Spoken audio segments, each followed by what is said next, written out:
Louvado seja Deus por tudo que nós já vimos e já ouvimos aqui nessa manhã. E louvado seja Deus pela sua presença aqui entre nós. E também por você que impossibilitado ou impossibilitada de estar aqui, nos acompanha pelas redes sociais. Que Deus possa estender sua misericórdia a todos nós indistintamente.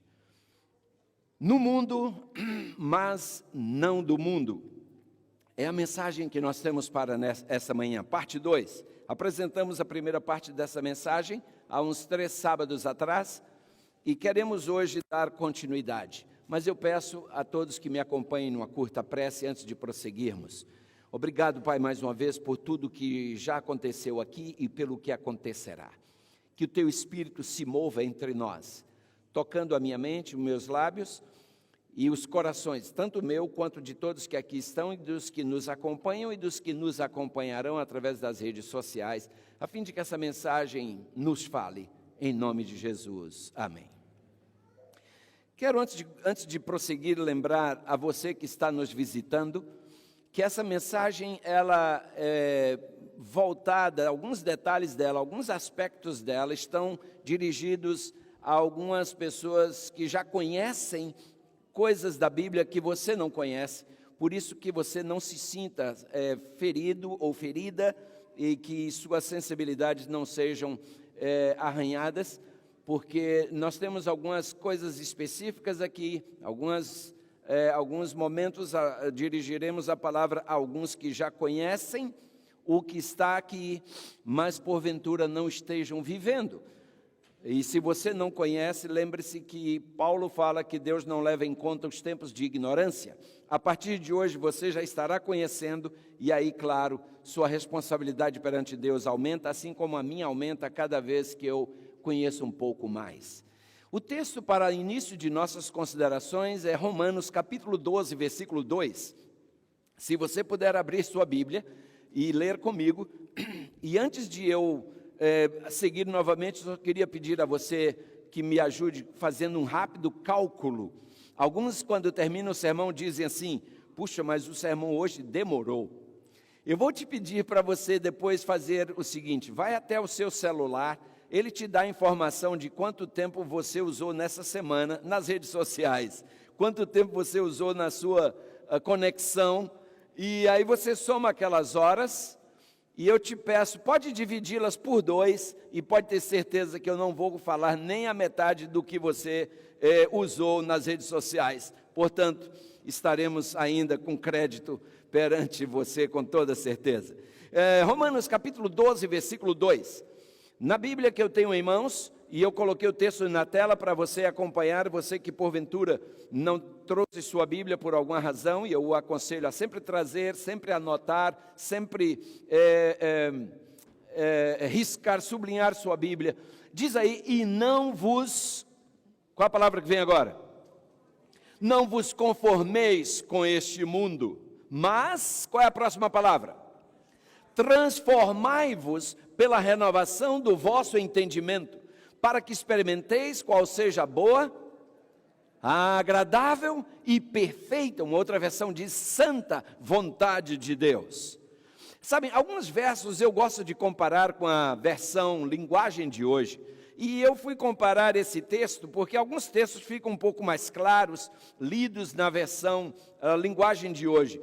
Quando o assunto é profecia, quando o assunto é doutrina, nem sempre a tradução facilitada ajuda, mas em alguns momentos é interessante. Veja como diz esse verso na linguagem de hoje. Lá diz assim, olha só: não vivam como vivem as pessoas desse mundo, mas deixem que Deus os transforme por meio de uma completa mudança da mente de vocês.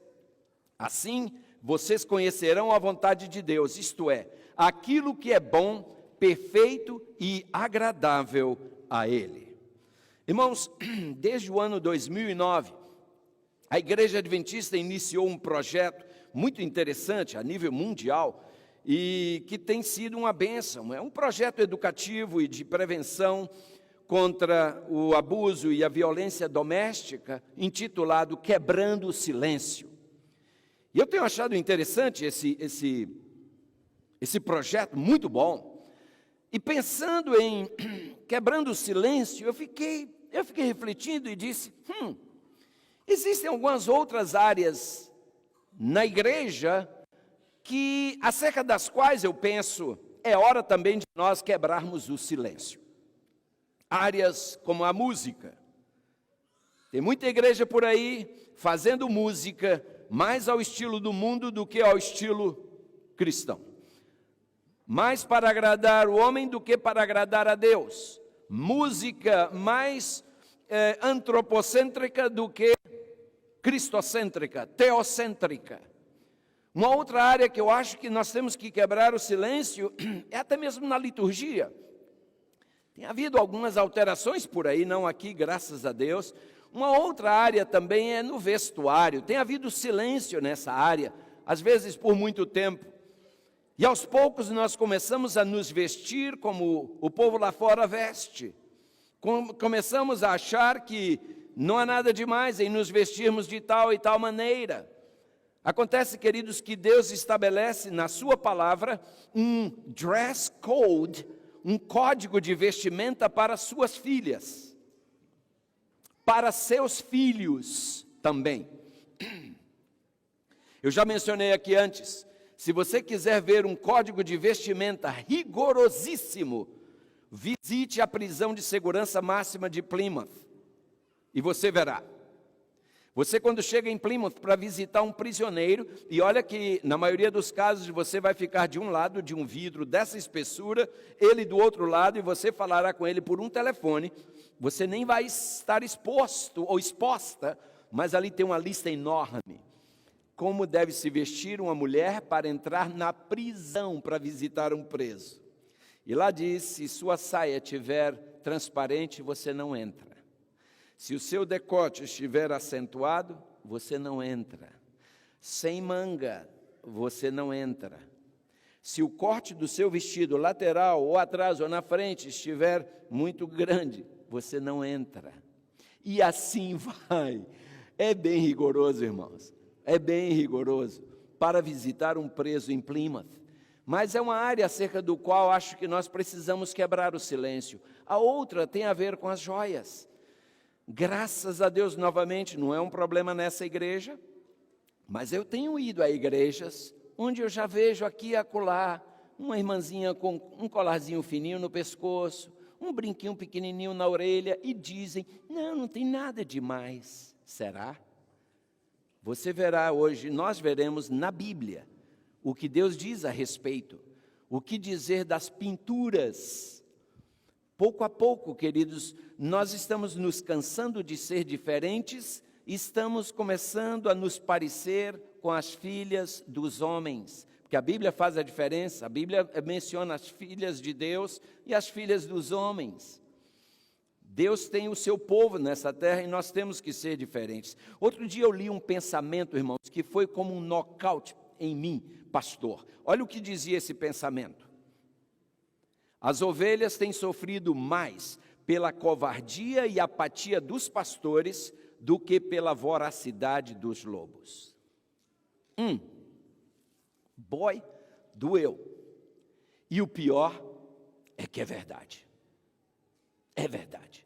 As ovelhas estão sofrendo mais pela covardia e apatia dos pastores do que pela voracidade dos lobos. Irmãos, eu penso que é hora de nós acordarmos. Há 40 anos atrás, eu iniciava meu ministério. E há 40 anos atrás, na união onde eu trabalhava, há 40 anos, foi lançado um projeto a nível de união. Assim como mencionamos há pouco o projeto aí, Quebrando o Silêncio, naquele então foi lançado um projeto intitulado Volta às Origens. Irmãos, há 40 anos atrás, a igreja se via em necessidade de voltar às origens. Imagina hoje. Sabem, hoje nós vamos falar sobre um assunto que poderá despertar a animosidade de alguns. E é um assunto que, por despertar a animosidade de muitos, tem sido ausente dos nossos púlpitos, porque nós, pastores, não queremos nos indispor com ninguém. Então, quando é um assunto que vai mexer nas sensibilidades das pessoas, nós temos nos acovardado, como disse o pensamento aí. E isso tem feito as ovelhas sofrerem. Amados, mencionamos aqui recentemente, quando Jesus voltar, Apocalipse nos fala da igreja de Laodiceia como composta de 3 grupos, estão lembrados? Quem lembra dos 3? Frio, morno e quente. Quando Jesus voltar, os quentes vão ouvir Jesus dizer: vinde benditos do meu Pai, possuí por herança o reino que vos está preparado desde a fundação do mundo. Amém? Os frios vão ouvir Jesus dizer: apartai-vos de mim, malditos, para o fogo eterno preparado para o diabo e seus anjos. Os mornos vão ouvir Jesus dizer: nunca vos conheci. Duro, hein? Então, amados, eu penso que é hora de nós apertarmos o cinto. Por esse assunto ser um assunto que, como eu disse, mexe nas sensibilidades e faz com que alguns, ou seja, desperta a animosidade de alguns, a gente prefere não falar nada, fazer de conta que não está vendo nada, porque não ouviu nada, enfim. Mas, amados, esse não pode ser o nosso approach. Numa de suas obras, a obra Fedro, Platão, ele ilustra a alma humana como uma carruagem. Só que essa carruagem tem 2 cavalos puxando-a. Um puxa para a direita, outro puxa para a esquerda. Eu me lembro que eu já mencionei isso aqui no passado.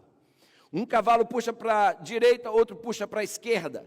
E assim diz Platão, é a alma humana. Acontece que, irmãos, que o apóstolo São Paulo apresenta esse quadro de maneira semelhante em Gálatas 5,17, eu até mencionei hoje na nossa classe da escola sabatina.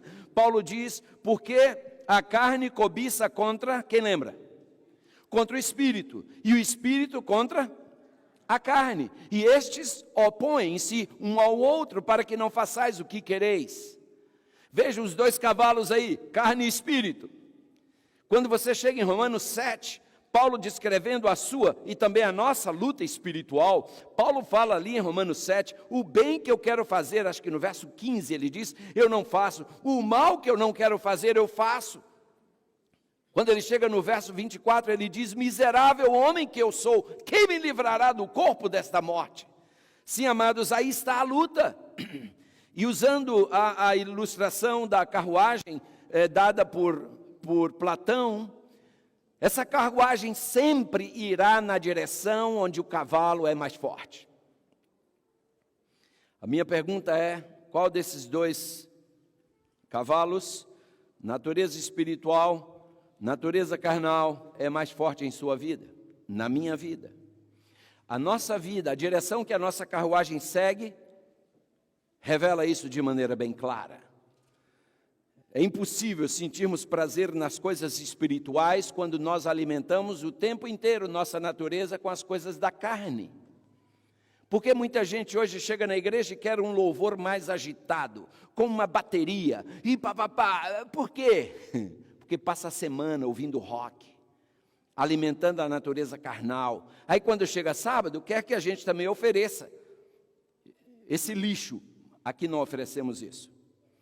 Se você está à procura disso, vá lá na discoteca, ali na esquina, é lá seu lugar, não é aqui. Lá é o lugar dessa música, aqui não. Porque o diabo, irmãos, não está preocupado muito com a letra da música, não. O diabo, o que interessa a ele mais é o ritmo. Porque ele sabe que quando ele, no ritmo, ele te embala, tira você do seu ponto de equilíbrio, e aí você está vulnerável para qualquer coisa que ele queira meter na sua cabeça. É assim que fazem na música rock. Então, nós cuidamos com o ritmo da música que é tocada aqui, irmãos. Um ritmo batucado tira você do seu ponto de equilíbrio. Por que as igrejas evangélicas exploram o volume alto? Os pastores falam gritando, o volume é muito alto, a música é batucada, o louvor é gritado, a oração é gritada para tirar você do seu ponto de equilíbrio e te tornar vulnerável para fazerem de você o que querem. Aqui não. Paulo nos manda oferecer a Deus um culto racional, não emocional. Às vezes alguns dizem, eu achei tão morto. Morto é cemitério, meu amigo. Aqui é do jeito que Deus pede. Não é do jeito que o diabo gosta. Então nós temos, irmãos, que cuidar. Paulo fala em Efésios 6,12, que não temos que lutar contra a carne e contra o sangue. Nossa luta é contra as potestades do mal, irmãos.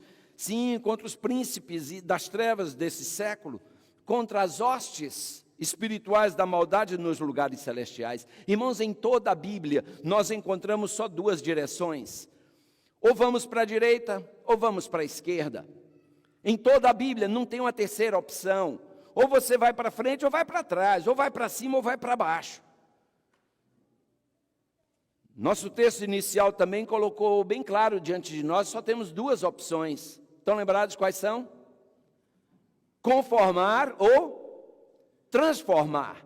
Você só tem essas duas opções, eu só tenho essas duas opções. Então as duas opções estão oferecidas, as duas direções estão sugeridas. Cabe a você e a mim escolher, decidir nessa manhã que rumo eu vou seguir. Vou eu me transformar ou vou me conformar? Depende de você, depende de mim. Eu creio que todos concordamos, queridos, que Jesus está às portas. Quantos creem nisso sinceramente? Posso ver a mão? Amém, irmãos, todo mundo aqui crê nisso, eu também. Mas a minha pergunta é, estamos vivendo como quem crê nisso de verdade? Irmãos, quando a gente lê a parábola das 10 virgens, onde se evidenciou o problema daquelas 10 virgens? Quando foi que o problema ficou evidente, ficou claro? Quando? Com a demora. Na medida em que elas tiveram que esperar, a espera revelou quem era quem. A espera revelou quem tinha azeite e quem não tinha. A espera revelou quem estava preparado e quem não estava. A espera. Irmãos, nós estamos também num período de espera.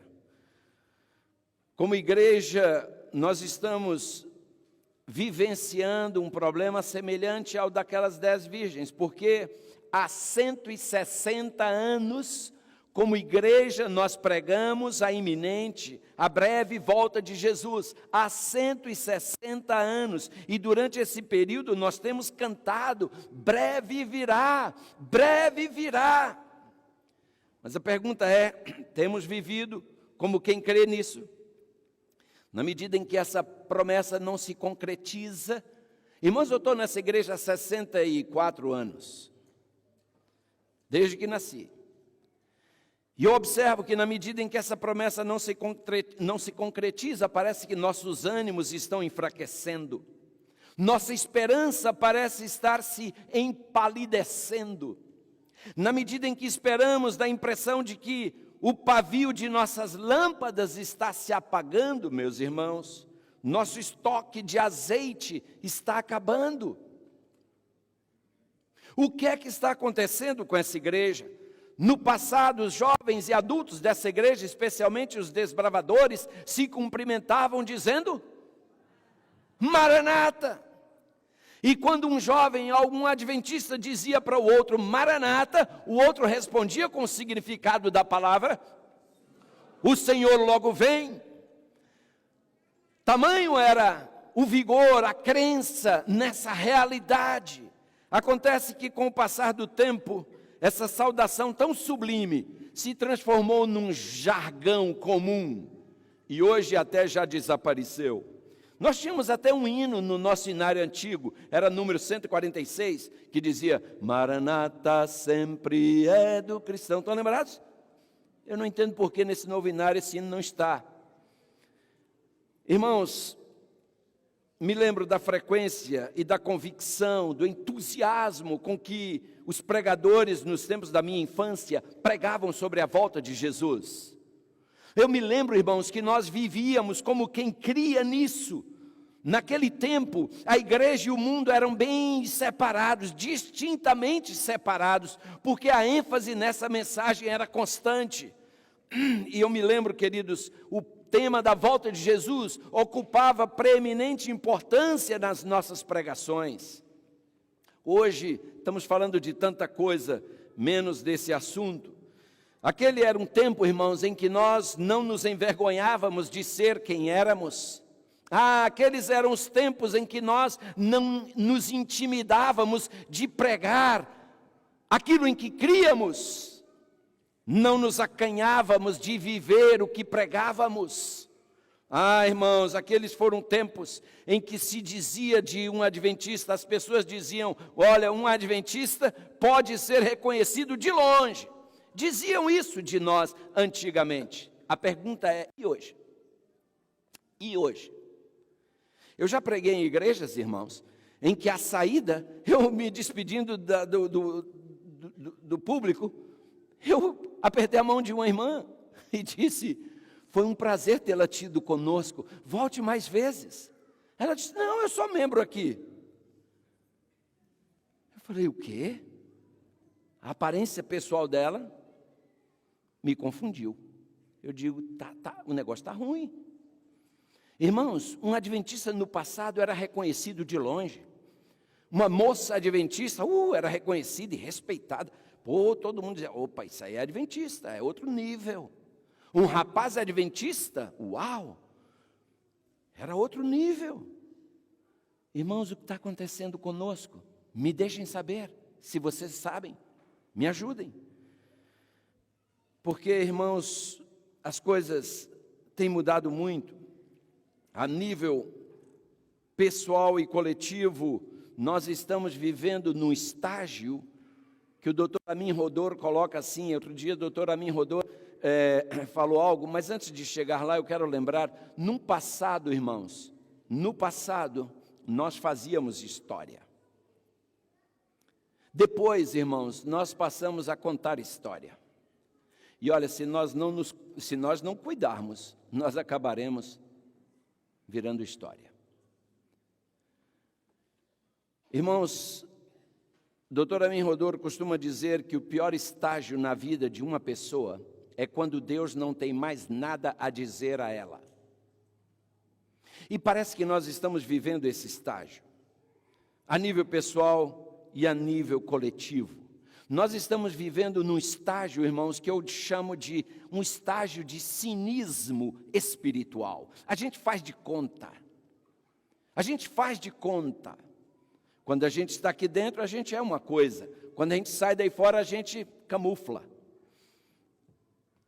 Nós não estamos em tempos de viver fazendo de conta, irmãos. Temos que acabar com o cinismo espiritual.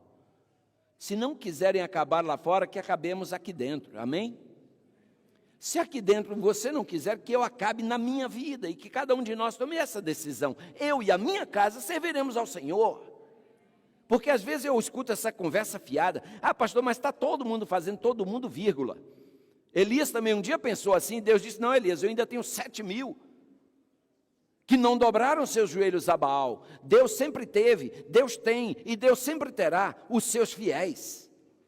Você não está aí para seguir a multidão. Deus te criou com livre-arbítrio, cabe a você usá-lo. Hoje, irmãos, o assim diz o Senhor está sendo substituído, infelizmente, por vozes sem nenhuma significância, sem nenhuma relevância, sem nenhuma importância. Nós estamos seguindo hoje a indivíduos, ao invés de seguirmos ao Senhor. Estamos vivendo na era da comunicação, avolumada, acelerada e massificada. As redes sociais estão aí disputando nossa mente, disputando nossa atenção, visando, irmãos, ditar nossa conduta, desviar-nos o foco e inverter nossas prioridades. Irmãos queridos, lamentavelmente é isso que está acontecendo. E aqueles que não se cuidarem se tornarão marionetes nas mãos dos influenciadores das redes sociais. Tem muita gente virando marionete nas mãos dos influenciadores das redes sociais, comprando o que eles mandam comprar, comendo o que eles mandam comer, fazendo o que eles mandam fazer, usando o que eles mandam usar, aceitando o que eles mandam aceitar, rejeitando o que eles mandam rejeitar, enfim, vivendo como eles mandam viver. Sabe, irmãos, quando alguém não pensa por si mesmo, outro alguém vai fazer isso por ele. Se você e eu não pensarmos por nós mesmos, alguém vai pensar por nós. Se você e eu não decidirmos por nós mesmos, alguém vai decidir por nós. E as redes sociais têm roubado das pessoas, dentre outras coisas, a sua capacidade de pensar e agir por si mesmas. Serem o que elas são. Nós estamos nos tornando, irmãos, como papel carbono, copiando tudo, imitando tudo. Nascemos originais, morremos cópias. Que tristeza! E aí entra, inclusive, a importância da verdadeira educação. Por isso, irmãos, nós temos insistido aqui para colocarmos nossos filhos na escola adventista.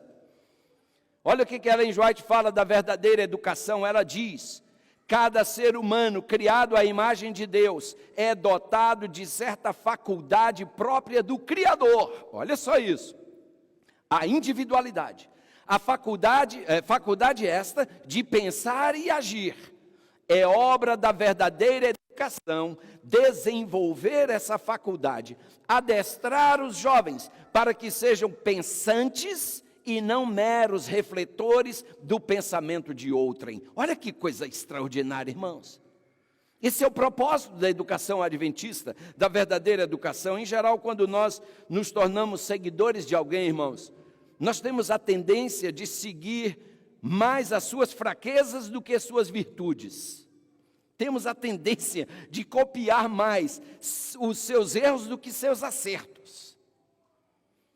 A nossa mensagem de hoje, como os senhores puderam ver, tem como título: No mundo, mas não do mundo. Alguém acertadamente disse que Jesus colocou a sua igreja no mundo e o diabo não tem feito outra coisa senão tentar colocar o mundo na igreja. E como o pastor dessa igreja repousa sobre meus ombros, irmãos, a mesma responsabilidade que eu vejo repousava sobre os ombros de Paulo. Responsabilidade essa que Paulo apresenta na sua segunda carta aos Coríntios, capítulo 11, versículos 2 e 3, onde Paulo diz: olha, e eu faço minhas as palavras de Paulo, estou zeloso de vós, com zelo de Deus, porque vos tenho preparado para vos apresentar como uma virgem pura a um marido, a saber, a Cristo.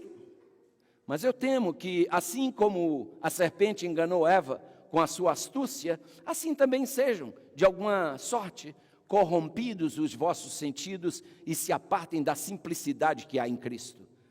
Irmãos, essa era a preocupação de Paulo com sua igreja, essa é a minha preocupação com a minha igreja. Veja o que nós lemos no livro Mensagens aos Jovens. Mensagens aos Jovens, da página 356, diz assim: vemos ganhar decidido terreno na igreja um mal condenado pela palavra de Deus. Qual é o dever dos que se acham em autoridade a esse respeito? Ela pergunta e segue. Será a influência da igreja a que lhe cumpre exercer, enquanto muitos de seus membros obedecem aos ditames da moda, de preferência à vontade de Deus, claramente expressa? Essas coisas trazem desgosto e perplexidade aos que têm o cuidado da igreja de Deus. Não refletirão, ela pergunta, minhas irmãs em Cristo, por si mesmas, sinceramente e com oração, acerca desse assunto? Não buscarão guiar-se pela palavra de Deus? Irmãos, nós hoje estamos nos deixando guiar pelo que diz o mundo, pelas redes sociais, como eu disse, pelas novelas, pelos filmes, por Hollywood, ao invés de nos deixar guiar pela palavra de Deus.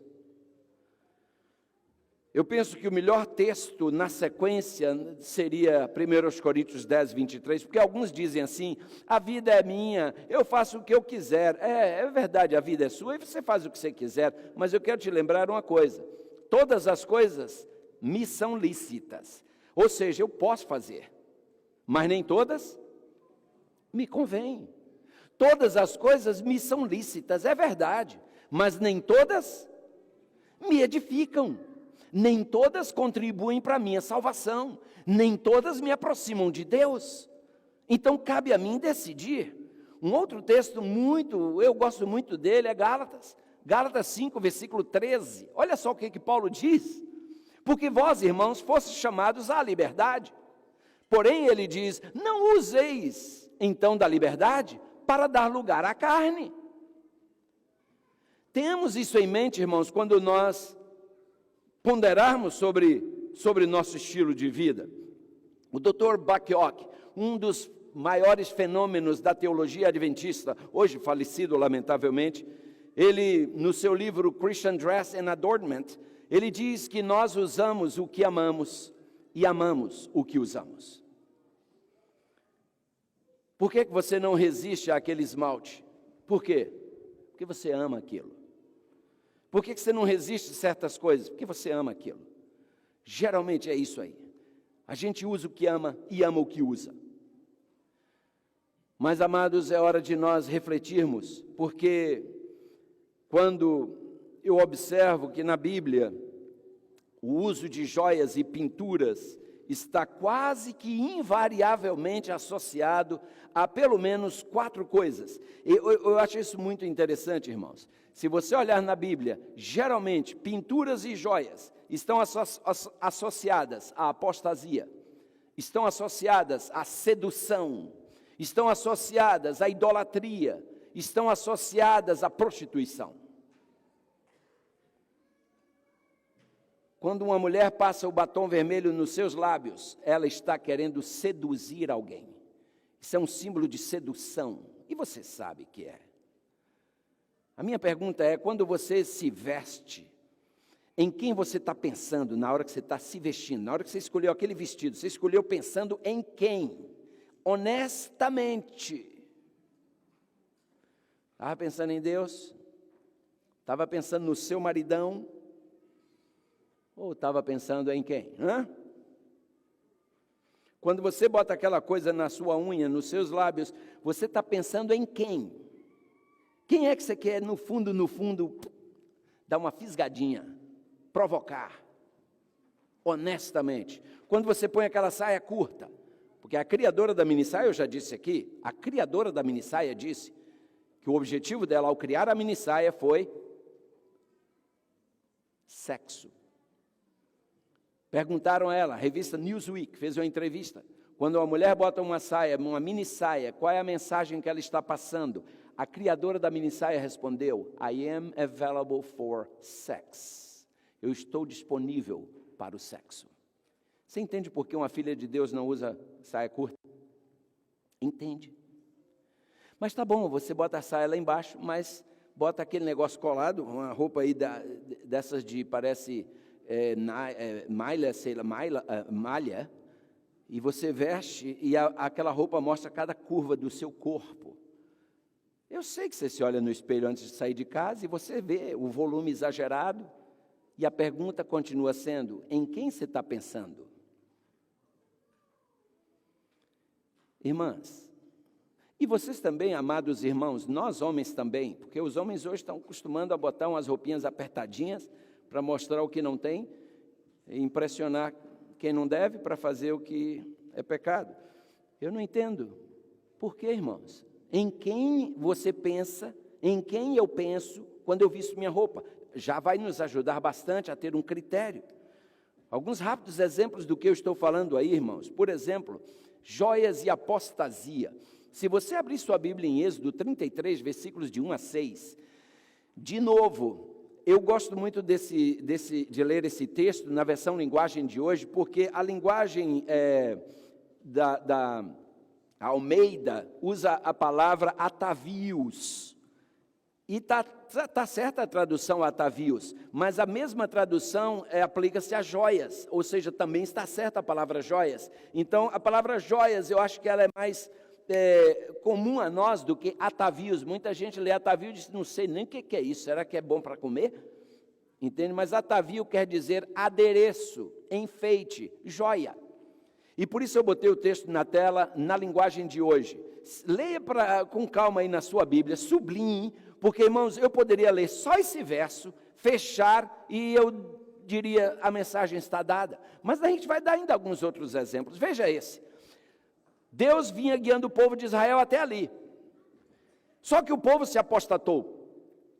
O povo havia abraçado a idolatria e a apostasia. E Deus chega para Moisés e diz: Moisés, é o seguinte, saiam desse lugar, você e o povo que você tirou do Egito, e vão para a terra que eu jurei dar a Abraão, a Isaque, a Jacó e aos seus descendentes. Agora veja, Deus diz, até ali Deus vinha guiando-os. Agora Deus diz: eu mandarei um anjo para guiar você. Vocês irão para uma terra boa e rica. Porém, o que é que Deus diz? Eu não irei. Porque vocês são um povo teimoso. E eu poderia destruir vocês no caminho. Quando Moisés deu essa mensagem aos israelitas, o que eles fizeram, irmãos? Começaram a chorar. E ninguém usou as suas joias. E o texto segue.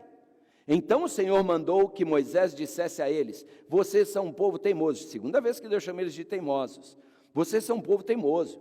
Se eu fosse junto com vocês, mesmo que fosse apenas por um momento, eu os destruiria completamente. Agora, Deus está falando, irmãos, agora, tirem as suas joias, e eu vou resolver o que vou fazer com vocês. E o texto segue dizendo, assim, depois que os israelitas saíram do Monte Sinai, não usaram mais joias. Disse eu que aqui poderíamos dar um ponto final e encerrar. Eu não sei se você precisa de mais.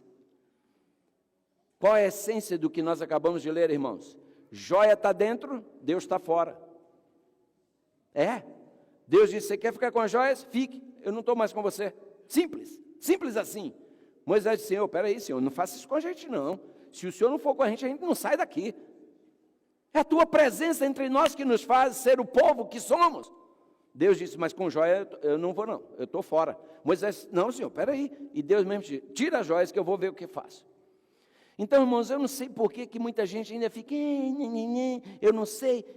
Não tem, irmãos, não tem esse negócio de, Deus não deixa margem para lusco-fusco, Deus não deixa anuviada a coisa. Com Deus, irmãos, é como no frana crioula, é pão, pão, queijo, queijo. Com Deus é sim, sim, não, não, não tem meias conversas.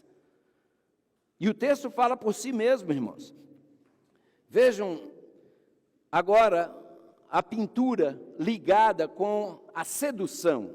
Agora nós vamos até 2 Reis, capítulo 9, versículo 30. Aí, irmãos, eu digo aos senhores, no Velho Testamento tem uma mulher chamada Jezabel, que para mim ela é a personificação do mal. Jezabel era o capeta de saia. Eu assim vejo. E é interessante que em 2 Reis, capítulo 9, versículo 30, Jeú chega a Jezreel, e Jezabel ficou sabendo disso, diz o texto bíblico. Então, o que Jezabel fez? O que ela fez? Pintou os olhos. Ela queria seduzir Jeú. Estamos falando de sedução. Pintou os olhos, pintou os cabelos. Uma outra versão diz, arrumou a cabeça. E pintou os cabelos e ficou numa janela do palácio olhando para a rua. Com aquele olhar de peixe morto, você imagina? Ela queria seduzir Jeú. Acontece, irmãos, que quando Jeú notou as intenções dela, ele olhou para cima e tinha 2 ou 3 eunucos lá em cima. E Jeú, diz o texto bíblico, olhou para a janela e disse: quem é comigo? Quem? E 2 ou 3 eunucos olharam para ele. E então ele disse: lançai-a daí abaixo. E lançaram-na abaixo. E foram salpicados com o seu sangue, e a parede e os cavalos, e Jeú a atropelou. Irmãos, eu acho que vale a pena a gente citar aqui o que diz o comentário bíblico adventista a esse respeito.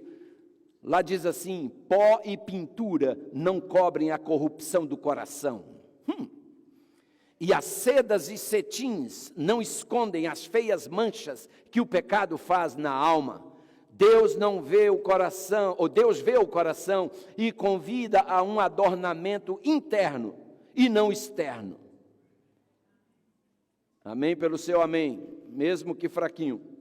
Amém. Queridos, nós falamos que na Bíblia também as joias estão ligadas à idolatria. Claro que as joias são uma das mais fortes indicações da idolatria do eu. E após passar 1 década e meia sofrendo trapaças do seu sogro Jetro, Deus manda Jacó retornar à sua terra. Mas quando no caminho Deus dá a Jacó uma ordem: ele deveria ir a Betel adorá-lo. Isso está em Gênesis 35, versículos de 1 a 4. Notem, Jacó vinha com sua família, com seu povo, retornando para a sua terra de origem. E agora Deus diz: Jacó, faz uma pausa, vá até Betel me adorar. Agora vejam o que acontece, irmãos. Diz o texto: disse Deus a Jacó: apronte-se e vá para Betel e fique morando lá. Em Betel construa um altar e o dedique a mim, o Deus que apareceu quando você estava fugindo de seu irmão Esaú. E então diz o texto que Jacó disse à sua família e a todos os que estavam com ele: joguem fora as imagens dos deuses estrangeiros que vocês têm.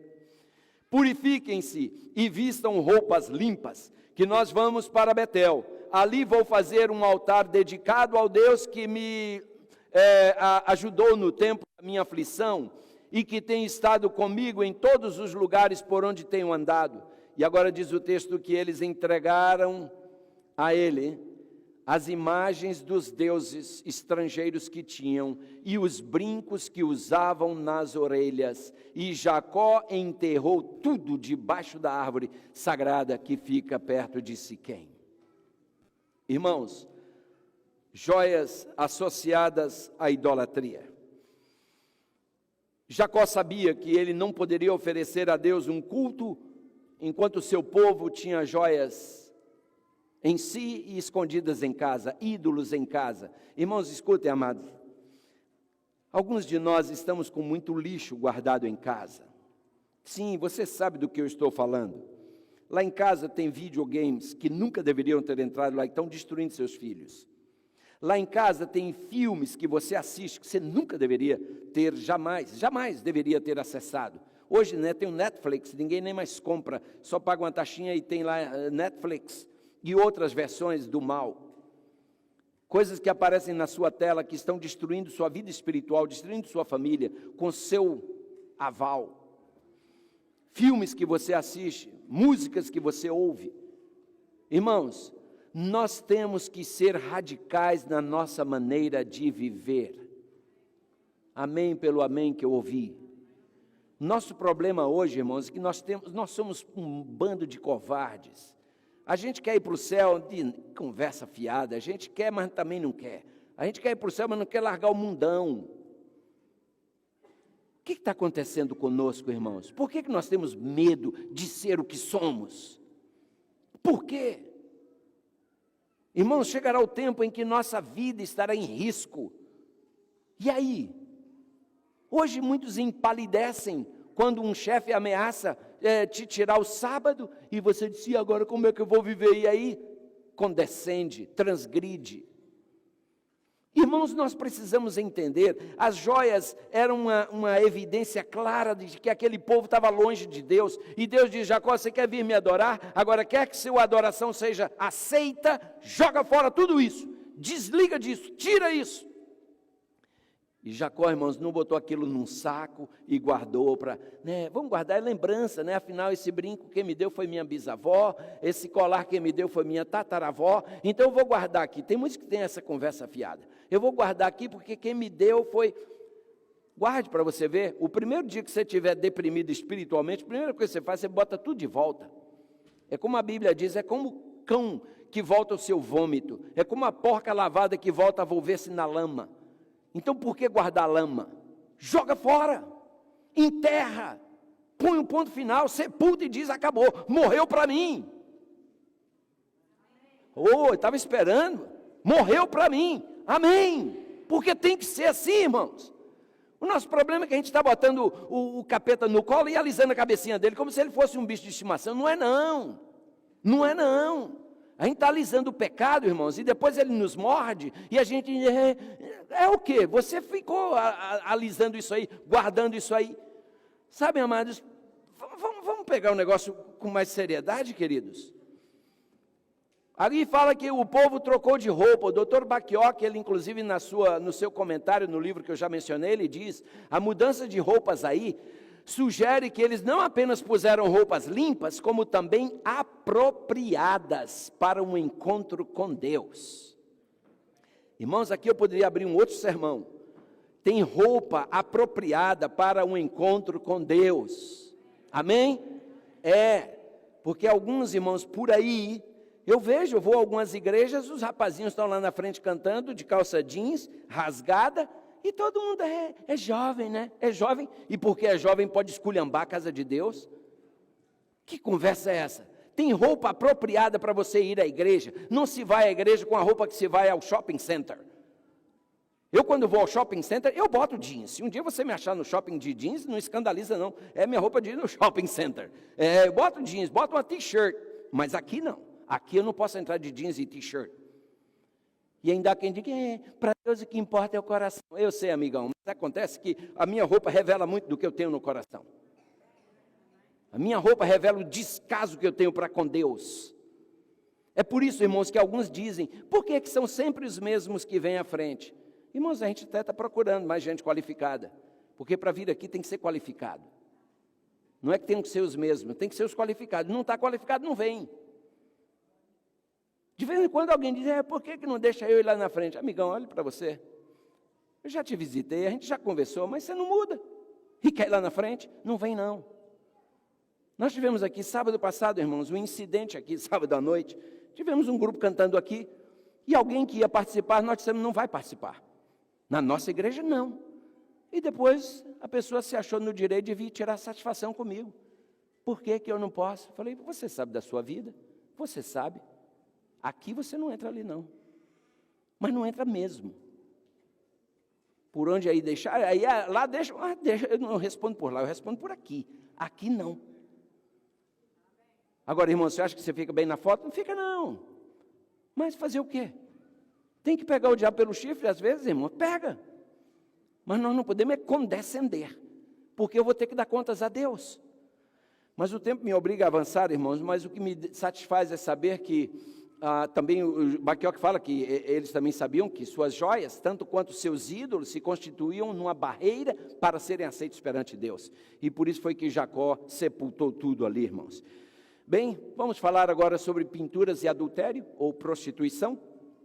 O profeta Ezequiel, ele apresenta duas meretrizes, uma delas chamada O-Olá e a outra chamada O-Olibá, em seu livro, e que representam Samaria e Jerusalém, respectivamente. E o povo de Deus, irmãos, havia se afastado do Senhor, todos sabemos, estavam mergulhados nos mais diversos tipos de prostituição espiritual possíveis e imagináveis.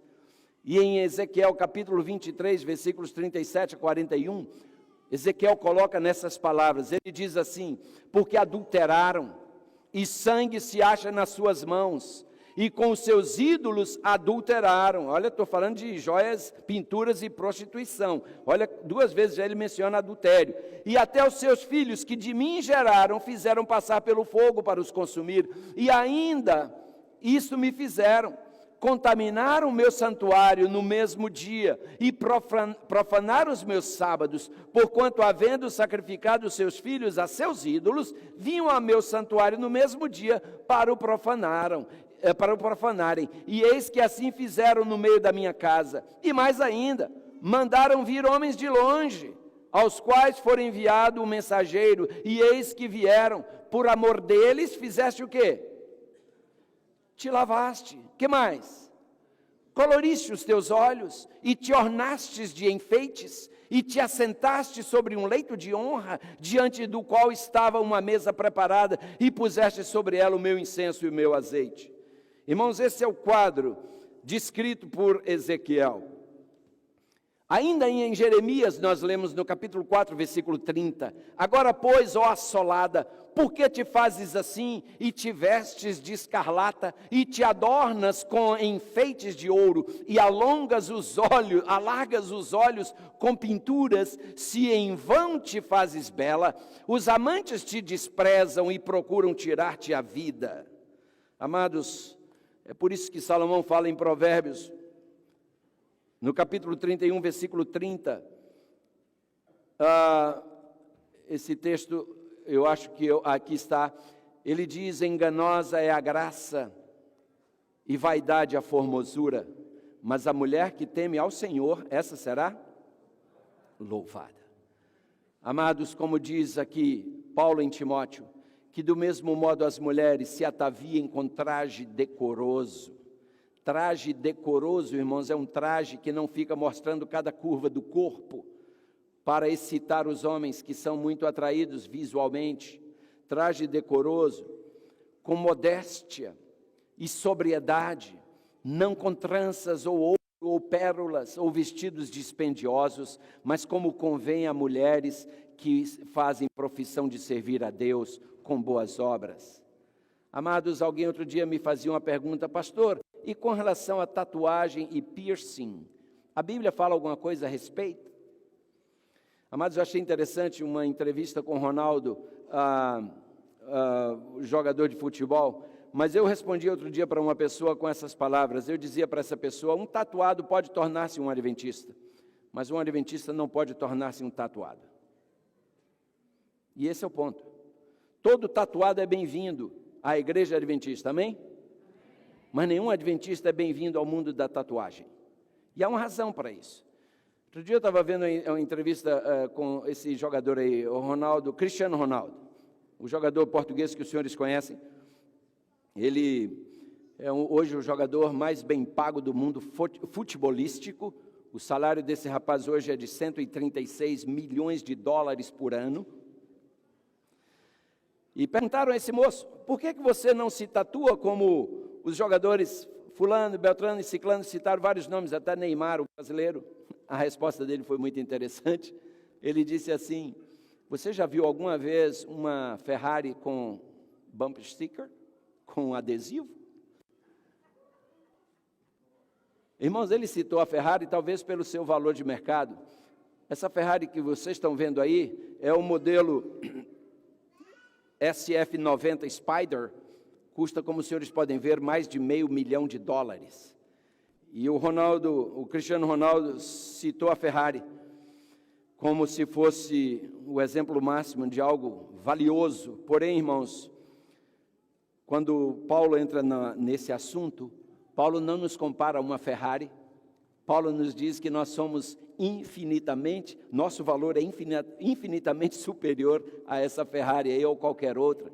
Paulo fala em 1 Coríntios 3, 16 e 17, não sabeis que sois o que, irmãos? Uma Ferrari de Deus? Não, sois o templo de Deus, e que o Espírito Santo de Deus habita em vós. Vocês não sabem disso.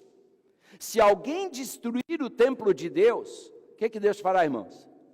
Deus o destruirá, porque o templo de Deus que sois vós é o quê? É santo. Então, se uma Ferrari é suficiente para levar o Cristiano Ronaldo a não ter nenhuma tatuagem, imagina o templo de Deus, irmãos, que motivação infinitamente superior nós temos. Amados, qual é o jovem? E eu botei a Ferrari porque eu sei que os jovens valorizam muito a Ferrari, e eu pergunto: qual é o jovem que imaginaria ser bom senso alguém chegar e riscar uma Ferrari? Desenhar na Ferrari alguma coisa bonitinha, com uma ferramenta e dizer: olha, eu fiz ali em homenagem à minha esposa, eu risquei a foto dela, porque alguns fazem assim, bota a cruz, bota qualquer coisa para tentar justificar. Quem faria isso numa Ferrari? Tinha que ser louco, qualquer um diria: está doido. Agora, no templo do Espírito Santo, todo mundo acha normal. Não, é cool não, é loucura muito maior.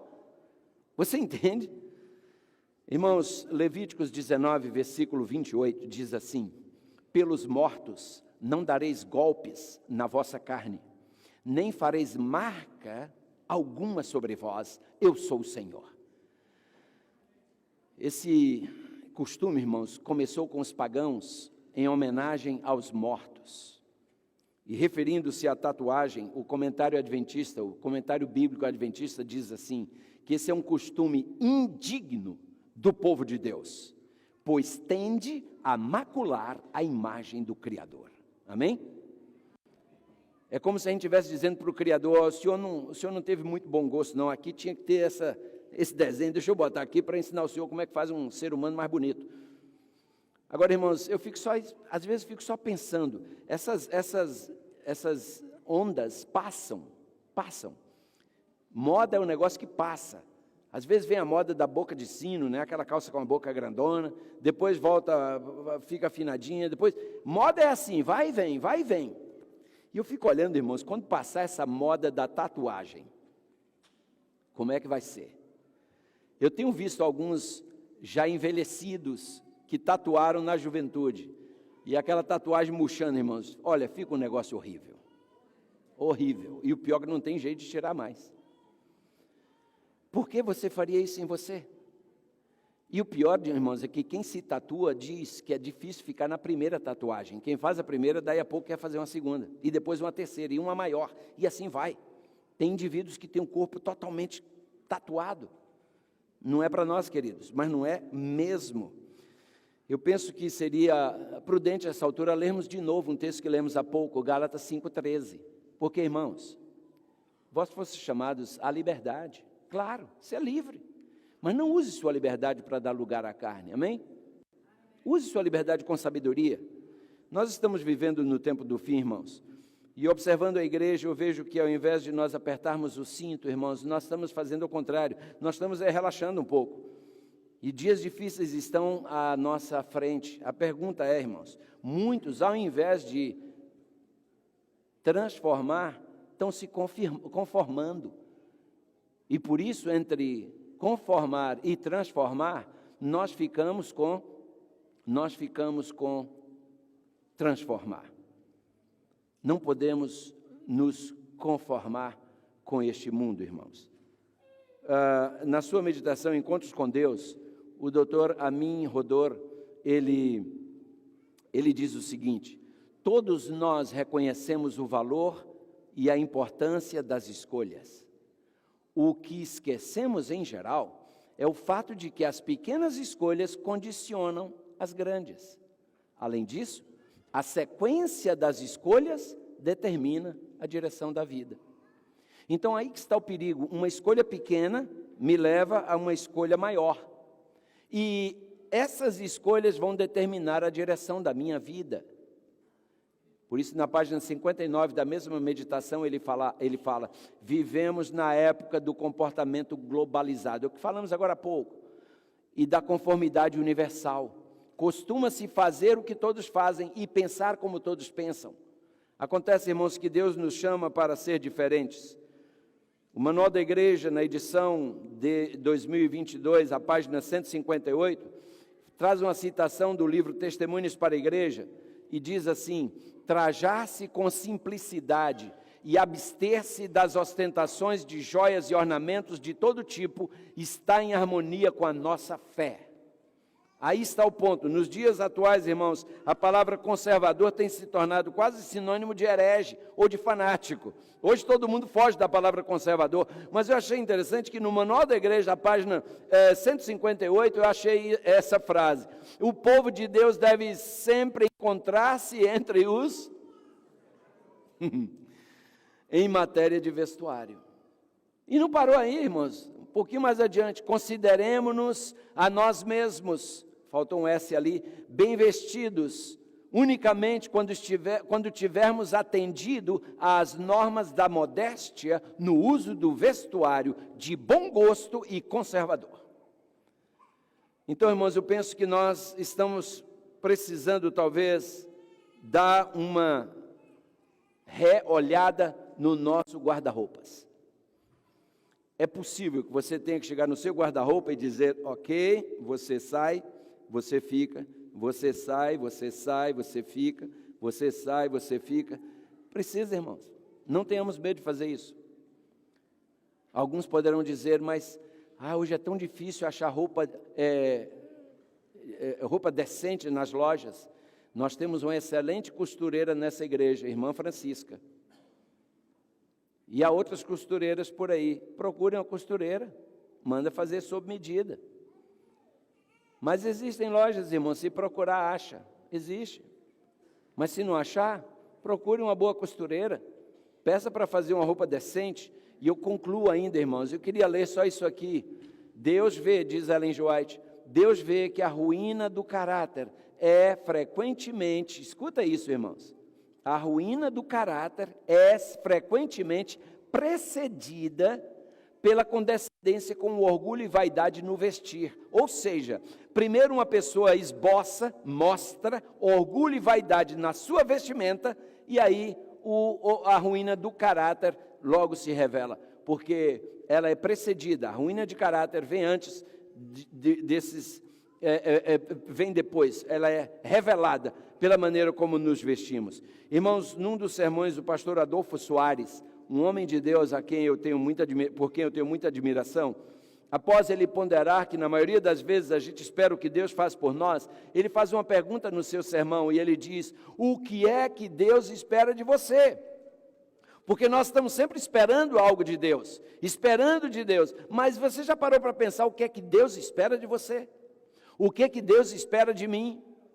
Irmãos, dentre outras coisas, aqui está uma coisa que Deus espera de você e de mim. Miqueias 6, verso 8, ele te declarou, ó homem, o que é bom. E o que é que o Senhor pede de ti? Em outras palavras, o que é que o Senhor espera de ti? Senão que pratiques a justiça, e ames a beneficência, e andes humildemente com o teu Deus. Isso é o que Deus espera de nós, queridos. Em 1 João capítulo 2, versículos 15, versículo 17, Deus espera de nós que nós não amemos o mundo, nem o que há no mundo, irmãos. Porque se alguém ama o mundo, o que acontece? O amor do Pai não está nele. Ora, o mundo passa e a sua concupiscência, mas aquele que faz a vontade de Deus permanece por quanto tempo? Amados, a questão é essa: o que faremos? Conformar ou transformar? Aleluia.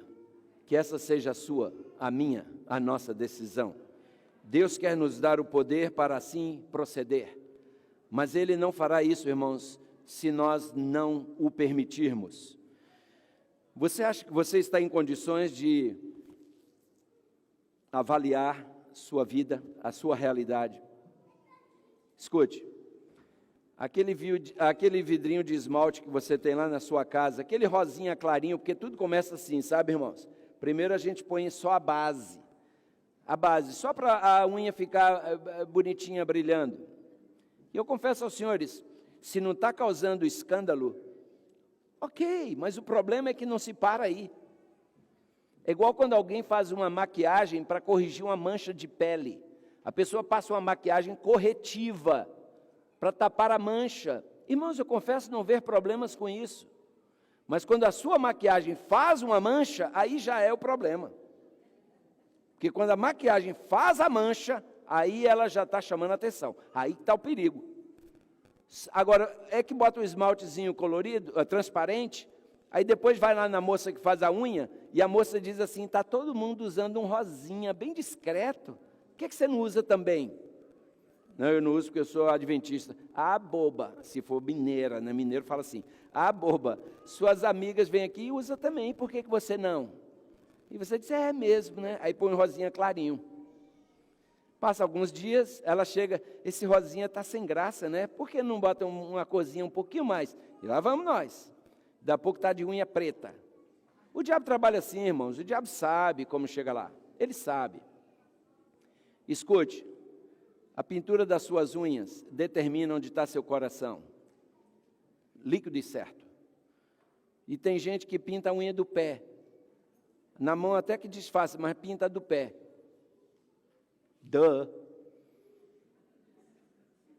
Irmãos, quando é que a gente vai levar a sério esse negócio de salvação? Escute, hoje um moço perguntava aqui na classe: nós somos chamados para testemunhar, para pregar ou para viver o Evangelho? Claro, irmãos, a forma mais potente, mais forte de pregar o Evangelho é vivendo o Evangelho. Tem muita gente que vai olhar para você e vai tirar ali a conclusão de quem você é, da sua religião, pela sua aparência pessoal. Então não perca a chance de pregar um sermão sem abrir a boca, com a sua forma de vestir, com a sua forma de agir. Que Deus te abençoe, que Deus me abençoe. Amém.